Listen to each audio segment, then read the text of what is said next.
Hi, my name is Jake Geisert, and I am about to receive my Master's in Architecture, and this is what I do.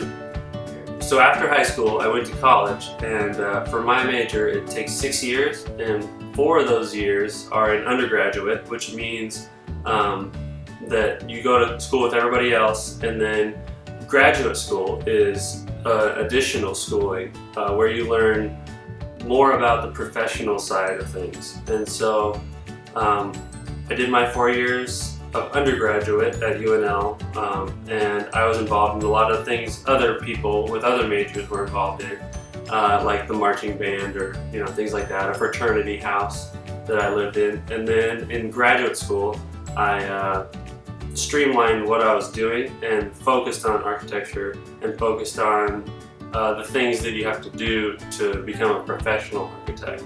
And so that's kind of winding down now. I'm getting close to getting my major completed. Very soon I'll get my Master's in Architecture, which means I can go into the professional field. As soon as there's some tests, kind of like law school. There's a series of 7 tests you take, and then you log your experience hours, and there's a certain number of hours you get. And once you have all that, then you're a licensed architect.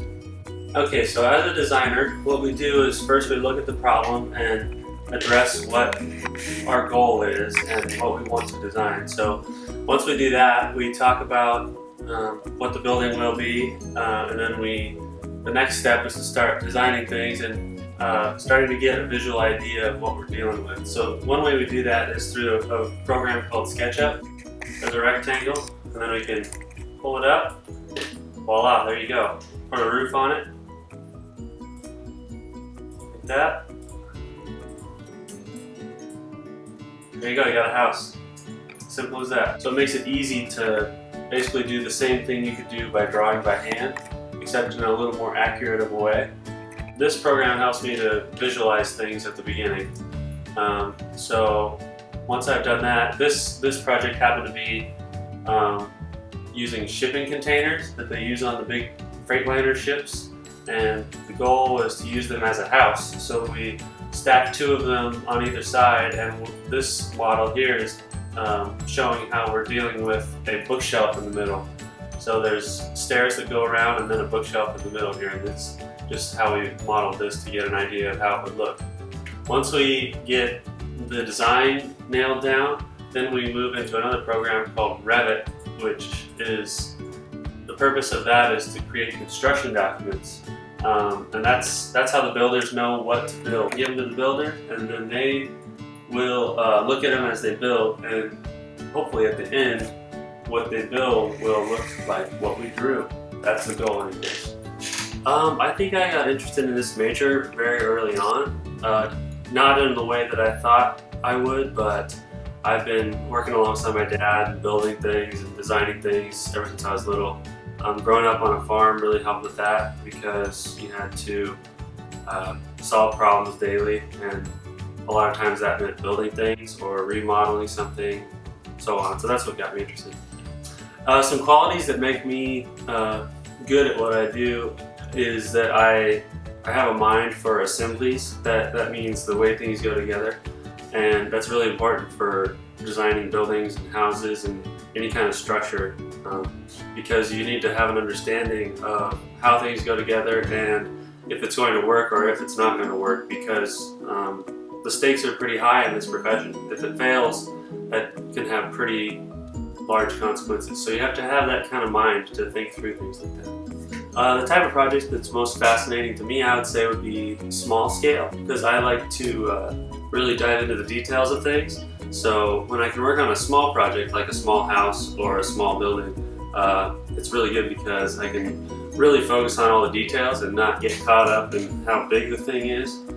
Sometimes it's harder to focus on the details on a bigger project.